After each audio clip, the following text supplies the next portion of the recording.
Star plus के popular show गुम है किसी के प्यार में की कहानी अब नए मोड़ पर आ गई है, जहां रहस्य, साजिश और भावनाओं का एक ऐसा तूफान उठता है जो दर्शकों को झकझोर कर रख देता है। कहानी वहीं से शुरू होती है जहां पिछले एपिसोड में छूटी थी। एक रहस्यमयी वीडियो ने नील और उसके पूरे परिवार को हिलाकर रख दिया। वीडियो में ये साफ दिखाई देता है कि तेजस्विनी की मौत का जिम्मेदार कोई बाहरी नहीं, बल्कि नील के अपने ही परिवार का सदस्य है।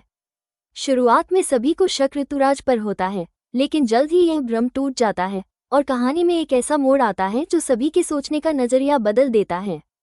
तेजस्विनी, जो गोहे फाउंडेशन से जुड़ी हुई थी, अपने सामाजिक कार्यों के चलते कई लोगों के नजदीक थी। उसकी मौत के बाद शक की सुई घूमती है रजत ठक्कर की ओर, जो उसका बिजनेस पार्टनर था। लेकिन रजत की भी रहस्यमयी हालत में मौत हो जाती है।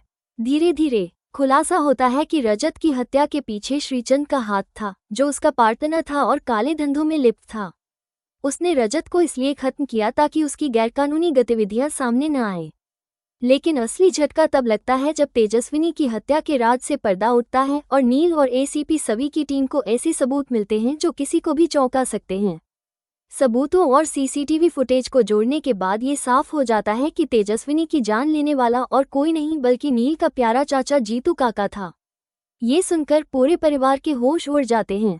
जीतू काका, जो हमेशा घर में सबसे दयालु, शांत और तेजस्विनी के सबसे करीब माने जाते थे, वो कैसे किसी की जान ले सकते हैं?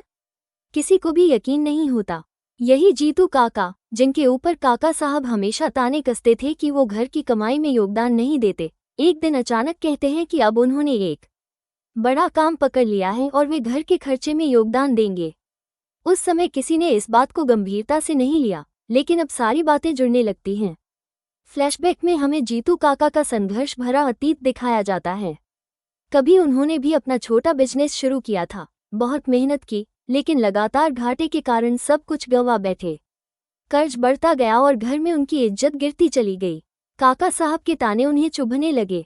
इसी दौरान उनकी मुलाकात होती है श्रीचंद से, जो उन्हें पैसे कमाने का आसान तरीका बताता है। शुरुआत में जीतू काका झिझकते हैं, लेकिन जब उन्हें कोई रास्ता नहीं दिखता तो वे इस दलदल में उतर जाते हैं।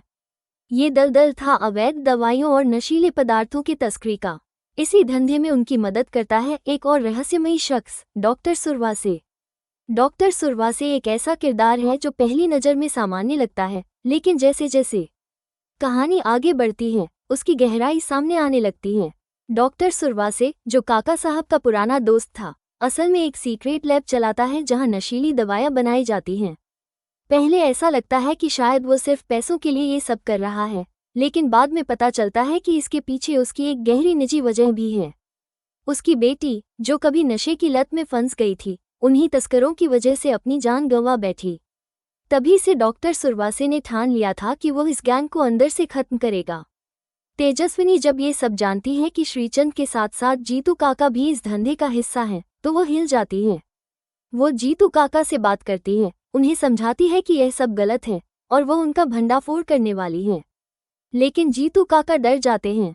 उन्हें लगता है कि तेजस्विनी अगर सबके सामने सच्चाई लाएगी तो उनका नाम भी खराब होगा और पूरा गोहल परिवार बदनाम हो जाएगा। इसी डर में वो तेजस्विनी को चुप करवाने का फैसला करता है। तेजस्विनी हार मानने वाली नहीं होती। जब वो जीतू काका से बात करने में असफल होती है तो वो रजत के पास जाती है। रजत को भी श्रीचंद पर शक होने लगता है और वो तेजस्विनी का साथ देने का फैसला करता है। दोनों मिलकर सबूत इकट्ठा करना शुरू करते हैं। उनकी प्लानिंग कामयाब हो जाती, लेकिन तभी श्रीचंद और जीतू काका को उनके इरादों की भनक लग जाती है। उन्हें लगता है कि अगर तेजस्विनी और रजत जिंदा रहे तो उनका धंधा खत्म हो जाएगा। इसी डर से दोनों की हत्या कर दी जाती है। अब तक ये हत्याएं महज हाथ से लग रही थी, लेकिन धीरे धीरे सच्चाई सामने आने लगती है। दूसरी ओर नील, जो पहले खुद पुलिस की मदद कर रहा होता है, बाद में समझ जाता है कि वो खुद एक मोहरे की तरह इस्तेमाल किया जा रहा है। उसे शक होने लगता है कि कहीं उसकी जांच को भटका तो नहीं दिया गया। वो एसीपी सभी की बातों को ध्यान से सुनने लगता है और खुद उन लोकेशनों पर जाता है जहां से सबूत मिले थे। वहीं जाकर उसे समझ आता है कि सभी जो कह रही थी वो सच है और असली गुनहगार उसके ही परिवार में छिपा बैठा है। इसके बाद नील और सभी मिलकर इस केस को आगे बढ़ाने का फैसला करते हैं। दोनों के बीच एक नया रिश्ता पनपता है, भरोसे और न्याय की लड़ाई का। नील का दिल टूटा हुआ होता है, लेकिन वो जानता है कि सच्चाई का सामना करना ही होगा।